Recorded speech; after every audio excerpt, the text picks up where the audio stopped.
वसईतील नवघर पूर्व परिसरात वीज पुरवठा दुरुस्तीचे काम सुरू असताना महावितरणच्या कर्मचाऱ्यांवर मारहाण झाल्याची धक्कादायक घटना घडली आहे।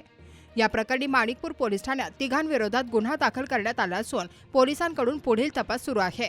महावितरणमध्ये कार्यरत असलेले रमेश मुकणे हे आपले सहकारी निखिल इजरकर यांच्यासह 3 जून रोजी रात्री सुमारे 10:30 वाजण्याच्या सुमारास नवघर पूर्व येथील दिवाण अपार्टमेंट परिसरात ट्रान्सफॉर्मर दुरुस्तीचे काम करत होते। ट्रान्सफॉर्मरमध्ये अचानक बिघाड झाल्याने परिसरातील वीज पुरवठा खंडित झाला होता। त्यामुळे महावितरणचे कर्मचारी घटनास्थळी दुरुस्तीचे काम करत होते। याच दरम्यान समोरील इमारतीत राहणारे अभिषेक रवी कदम वय वर्ष 25, अक्षय रवी कदम वय वर्ष 24 आणि श्लोक आनंद पेंढारी वय वर्ष 25 हे घटनास्थळी आले। त्यांनी बिल्डिंगची लाईट अजून आली नाही, रिपेअरिंगसाठी एवढा वेळ लागतो का असा जाब विचारत कर्मचाऱ्यांशी वाद घालण्यास सुरुवात केली।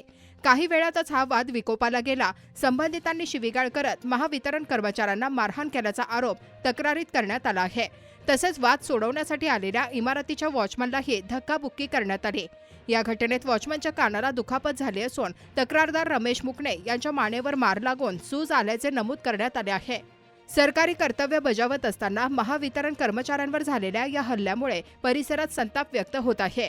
माणिकपूर पोलीस ठाण्यात तिघांविरोधात गुन्हा दाखल करण्यात आला असून पोलीस उपनिरीक्षक विकास सुकलवाड या प्रकरणाचा अधिक तपास करत आहेत।